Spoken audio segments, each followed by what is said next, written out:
말씀의 제목은 끊을 수 없는 사랑이라는 제목입니다. 7장 24절 말미까지 하고 마치려고 했는데 8장 마지막까지 오게 되었습니다. 다시 한번 제가 복음에 대해서 고민하고 다시 생각할 수 있는 은혜로운 시간이었습니다. 무엇보다도 가장 중요한 것은 복음에 대해서 아주 순진하게 군더더기 없이 그 복음에 대해서 다시 한번 생각하고 바라보고 깨닫는 것, 그게 우리에게 있어서 가장 중요한 시작점이라는 깨달음이 있었습니다. 로마서 8장을 보면서 요한복음 8장이 생각이 났습니다. 여러분, 요한복음 8장에 가늠하다 잡힌, 현장에서 잡힌 여인의 이야기가 나옵니다. 바리새인들이 그 여인을 끌고 왔습니다. 율법대로 하자면 아마 돌에 맞아 죽어야 마땅합니다. 그래서 이 여인이 돌이 언제 날아올지를 기다리면서 땅바닥에 엎드려 있었습니다. 침묵이 있었고 예수님께서 땅에 무언가를 쓰셨습니다. 그리고 예수님께서 말씀하셨죠. 너희 중에 죄 없는 자가 돌로 쳐라. 돌이 날아오지 않았습니다. 사람들이 그 자리를 떠나기 시작을 했습니다. 예수님이 물어보셨습니다. 여자여, 너를 고발하던 그들이 어디 있느냐? 너를 정죄한 자가 없더냐? 여인이 대답했습니다. 없나이다, 주님. 지난 3번에 걸쳐 로마서를 다루면서 이런 질문이 다시 한번 생겨납니다. 하나님께서 정죄함이 없다고 말씀하셨습니다. 맞습니다. 감사합니다. 하나님의 자녀라고 다시 한번 새로운 정체성을, 양자의 영을 주셨다고 말씀하셨습니다. 감사합니다. 그런데 이 구원이, 이 은혜가 끝까지 갈 수 있겠습니까? 라는 물음이 있습니다. 여러분, 이런 물음이 없으신가요? 우리가 어떤 사정과 상황 가운데 있다면 하나님의 사랑이 보이지 않습니다. 하나님이 침묵하고 계시고 하나님이 내 곁에 계시다라는 그 믿음이 흐려지기 마련입니다. 그러면 하나님의 사랑이 지속될 수 있을지, 그 구원이 나를 끝까지 지탱할 수 있을지에 대한 의심이 들기 마련입니다. 그런데 바울이 8장 오늘 말씀 31절의 말씀에 보니까 5장에서 8장의 모든 말씀을 핵심적으로 요약해서 이렇게 이야기합니다. 그런즉 이 일에 대하여 우리가 무슨 말하리요? 만일 하나님이 우리를 위하시면 누가 우리를 대적하리요? 하나님이 우리를 위하시면 이라는 이 표현이 너무나도 중요합니다. 새번역 버전에는 하나님이 우리 편이 되어 주신다라고 번역했습니다. 여러분, 이 말씀 믿으십니까? 하나님이 여러분의 편이 되어 주십니다. 하나님이 여러분을 위하십니다. 하나님이 여러분을 향하고 계십니다. 여러분, 이 말씀이, 이 한 절 핵심이 5장에서 8장을 통틀어서 결론을 내는 말씀입니다. 여러분, 우리가 잘해서 그런 것도 아니고 우리가 자격이 있어서 그런 것도 아닙니다. 하나님이 선택하셨기 때문에 우리 편이 되어주시고 하나님이 미리 택정함을 우리 가운데 주셨기 때문에 우리가 하나님으로부터 그 시선을 받을 수 있는 거죠. 대적이 있습니다. 물론 대적이 있어요. 누가 우리를 대적하리요? 라는 이 말씀, 우리의 대적이 있습니다. 우리를 미워하는 사람들도 있고 우리 삶을 힘들게 하는 그 무언가의 시련들도 있습니다. 사탄도 우리를 괴롭히죠. 그러나 바울의 요점은 하나님이 우리의 편이 되어주신다면 우리에게는 그 모든 문제가 상관없습니다 라는 핵심을 이야기하고 있습니다. 여러분, 우리라는 이 표현을 우리가 잘 기억하시기를 바랍니다. 하나님의 시선과 하나님의 사랑은 여러분들을 향하고 있습니다. 여러분을 위하여, 우리를 위하여 우리 편이 되어 주셨다라는 이 한 절의 말씀이 우리에게 큰 힘이 될 줄로 믿습니다. 여러분 31절 보시면요, 우리라는 표현들이 39절까지 계속 반복이 됩니다. 31절에 하나님이 우리를 위하시면, 32절에 우리 모든 사람을 위하여 내주신 이가, 34절에 우리를 위하여 간구하시는 자신이라, 35절 말씀에 누가 우리를 그리스도의 사랑에서 끊으리요, 39절에 우리 주 그리스도 예수 안에 있는 하나님의 사랑에서 끊을 수 없으리라. 우리를 위하여 라는 하나님의 이 말씀 기억하시기를 축복합니다. 여러분, 우리가 하나님의 능력, 하나님의 신실하심, 하나님의 사랑, 이런 말로써 우리에게 큰 위로를 주십니다. 그런데 하나님의 신실하심과 하나님의 능력과 하나님의 사랑이 가끔은 우리와 상관없게 느껴질 때도 있습니다. 감흥이 없어요. 무뎌집니다. 종교 언어로만 그저 유의를 느낄 때가 있죠. 이거는 종교적인 언어. 여러분, 왜 우리에게 이렇게 다가오지 않습니까? 왜 다가오지 않는 걸까요? 제가 이 부분 앞에서 굉장히 많은 고민을 했습니다. 고민을 하다가 어떻게 설명을 해드리면 좋을까, 어떻게 쉽게 설명을 드리면 이해가 될 수 있을까를 고민했습니다. 한번 이렇게 말씀을 한번 드려보겠습니다. 여러분, 캐나다에 유명한 변호사가 있습니다. 변호사가 있는데요, 이 변호사가 TV에 나왔습니다. TV에 나와서 자기를 어필하는 거예요. 어필하는데 저는 승소율이 100%입니다. 100%. 백전백승. 제가 져본 적이 없습니다. 모든 케이스 다 이겼습니다. 여러분, 이렇게 TV에서 자기 PR을 하는 변호사를 여러분이 보았다고 하면 여러분 어떻게 반응하십니까? 전화하십니까? 오, 대단하네, 대단해 하고 이제 채널을 돌릴 겁니다. 상관이 없죠. 상관이 없습니다. 그런데 어떻게 하면 상관이 있습니까? 이 변호사와 나와 상관이 있으려면 어느 날 여러분이 억울한 소송에 휘말렸습니다. 질 것 같아요. 그런데 이 변호사가 여러분들에게 전화를 걸은 겁니다. 전화를 걸어서 집사님, 어떻게 제가 집사님인 걸 알고 있었죠? 집사님, 제가 집사님의 소송을 맡아보겠습니다. 저 아시죠? 저 TV 나왔던 사람인데 승소율이 100%입니다. 제가 져본 적이 없어요. 제가 무료로 해드릴 테니까 집사님 저한테 한번 맡겨주시죠. 그때부터는 변호사와 나와 상관이 있게 됩니다. 그분의 능력이 나의 능력이 되는 거예요. 그분의 승소율이 나의 승소율이 되는 겁니다. 여러분, 마찬가지이죠. 하나님이 전능하십니다.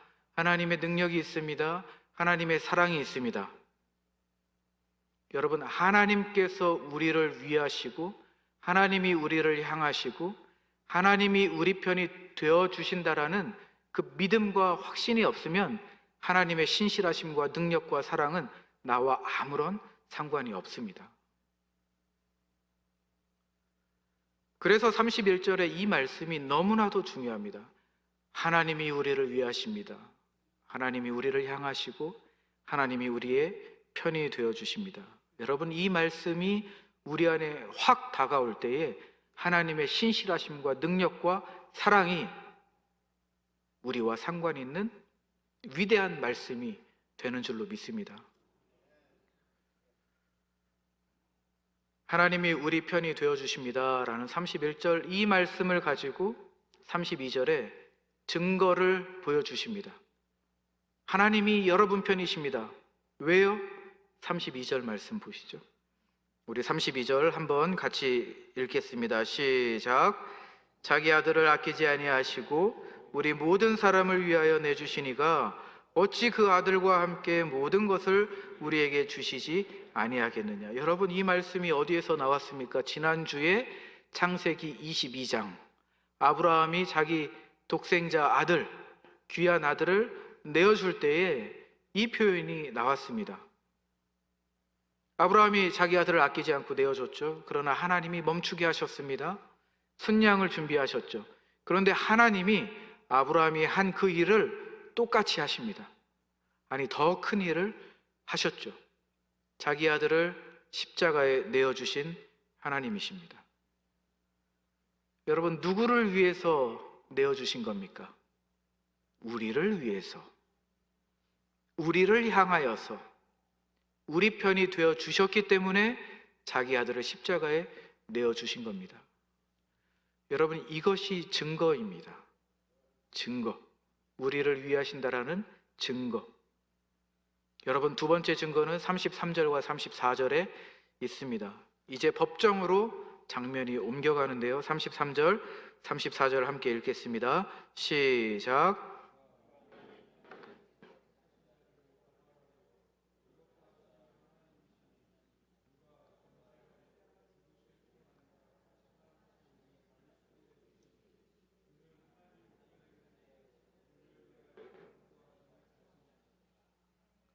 법정입니다. 지금 장면은 법정인데요. 고발자가 있네요.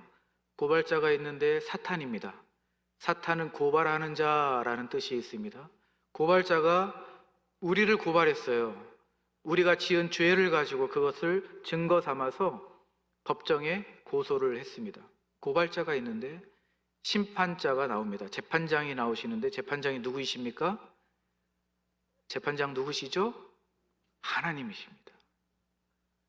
재판장이 그런데 좌우를 치우치지 아니하고 중립적으로 하셔야 될 그 재판장이, 그 하나님이 우리 편이 되어 주십니다. 그 재판장이 무죄를 선고하십니다. 더 이상 정죄하지 않겠다. 무죄 사면해 주셨습니다. 고발이 기각되었습니다. 그런데 또 한편에서는 정죄하는 사람이 있습니다. 우리를 정죄하는 거예요. 그런데 우리 옆에, 재판장 옆에, 우리 옆에 변호사가 있습니다. 승소율 100%. 하늘 보좌 옆에서 우리를 위하여서, 우리를 향하여서 우리 편이 되어주시는 변호사님이 계시는데, 그 변호사님이 누구라고 말씀합니까? 죽으시고 다시 살아나시고 하늘 우편에서 기도하시고 중보하시는 그 변호사가 예수님이라고 합니다. 여러분, 이것이 두 번째 증거입니다.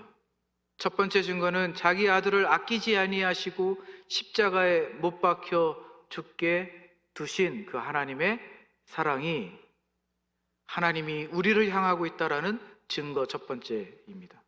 두 번째 증거는 법정에서 우리 편이 되어주시는 재판관, 우리를 무죄 선언해 주시고 정죄함이 없다 말씀하시고 의롭다고 말씀하신 그 재판장, 우리를 위하여서 변호하시고 기도하시고 중보하시는 승소율 100%이신 변호사이신 예수님이 계시다라는 것이, 그것이 바로 31절 말씀에 나오는 우리를 위하여라는 증거입니다. 여러분, 이 정도 되면 우리가 참 든든하지 않습니까?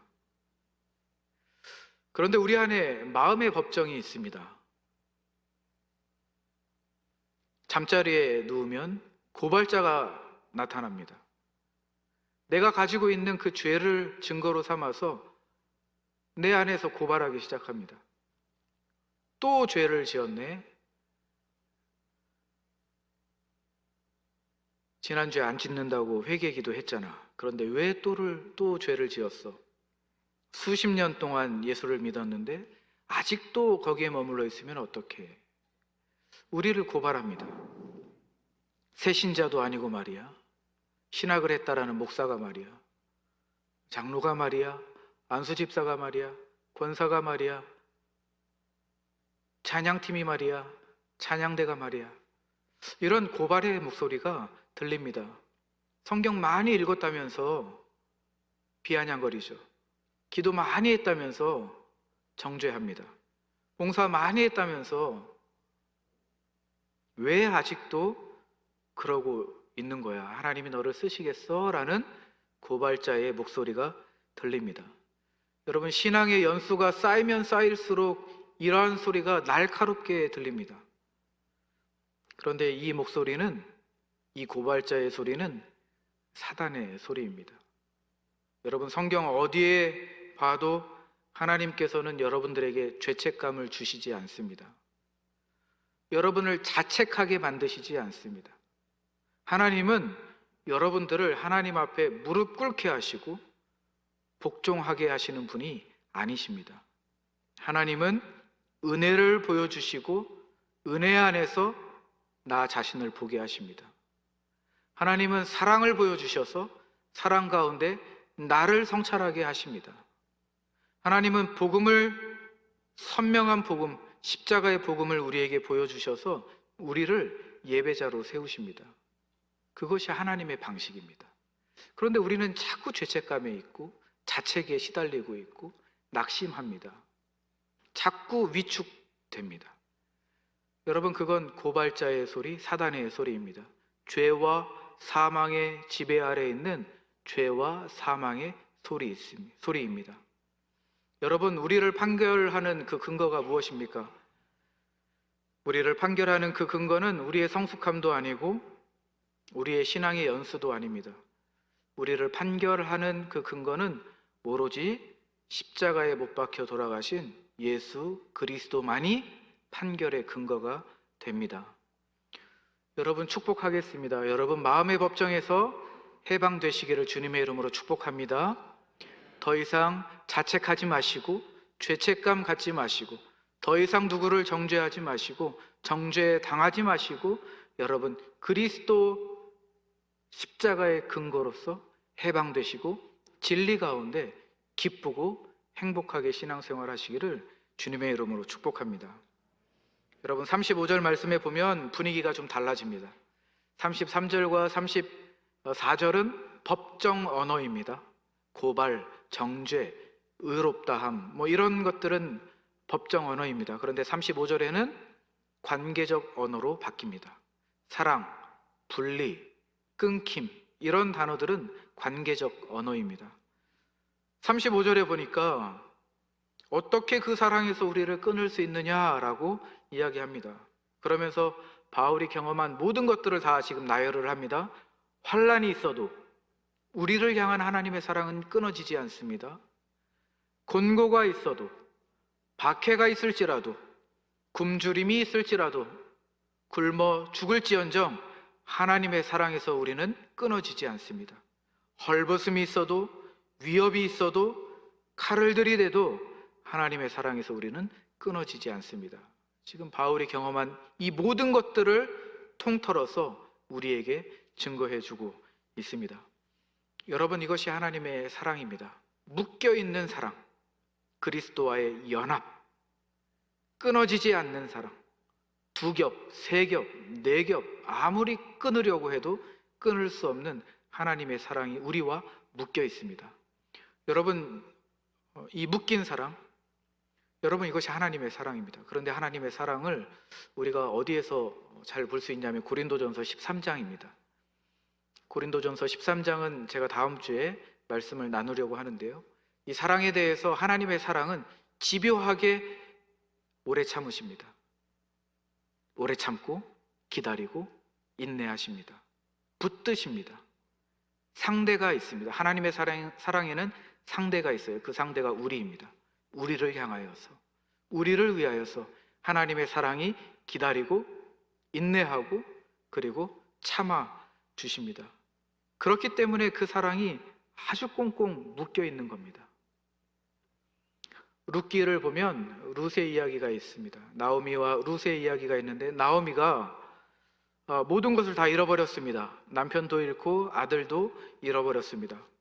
이방 땅에서 사는데 더 이상 살 수가 없는 힘든 지경에 있습니다. 그래서 며느리 둘을 불러다가 이제는 너희들이 가야 할 그곳으로 가라 이렇게 이야기합니다. 한 명은 합리적인 선택을 합니다. 그러나 한 명은 룻은 어머니를 따라가기로 결정을 합니다. 룻이 이렇게 이야기하죠. 어머니의 백성이 나의 백성이고 어머니의 하나님이 나의 하나님이 되어 주십니다. 여러분, 사랑이라는 것은 이겁니다. 묶이는 거예요. 함께 가는 겁니다. 어머니가 가는 곳에 따라가는 겁니다.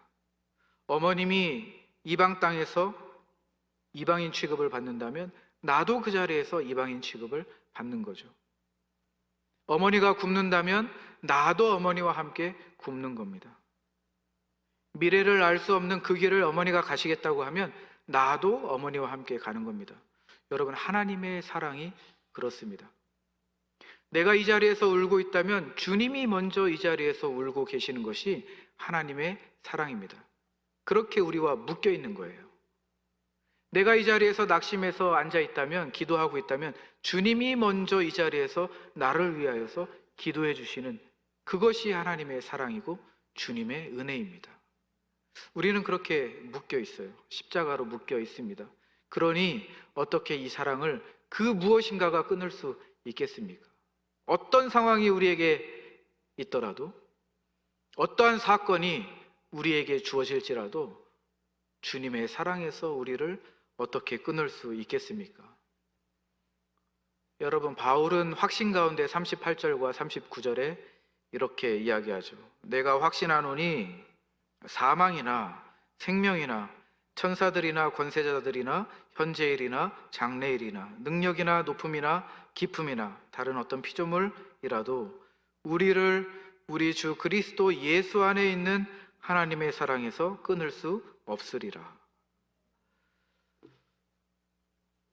여러분, 우리가 죽음에 대해서 두려움이 있으십니까? 아니면 사는 것 자체가 두렵습니까? 그럴지라도 하나님과 우리와의 관계는 끊을 수 없습니다. 여러분, 지금 당장 해결되지 않는 그 문제가 있으십니까? 아니면 앞으로 어떻게 될지 불안하십니까? 그럴지라도 우리를 향한 하나님의 사랑은 끊어지지 않습니다. 여러분, 너무 잘 되십니까? 아니면 너무 안 되십니까? 뭘 해도 안 되십니까? 그럴지라도 하나님의 그 끈질긴 사랑은 여러분들을 추격하고 있습니다. 추적해서 여러분들이 있는 그 자리에 하나님은 꼭 함께 계십니다. 그 모든 사랑이, 그 모든 상황이 이 사랑을 끊을 수 없다라는 거죠. 제가 38절과 39절 말씀을 묵상하면서 제가 한번 패러프레이징을 좀 해봤습니다.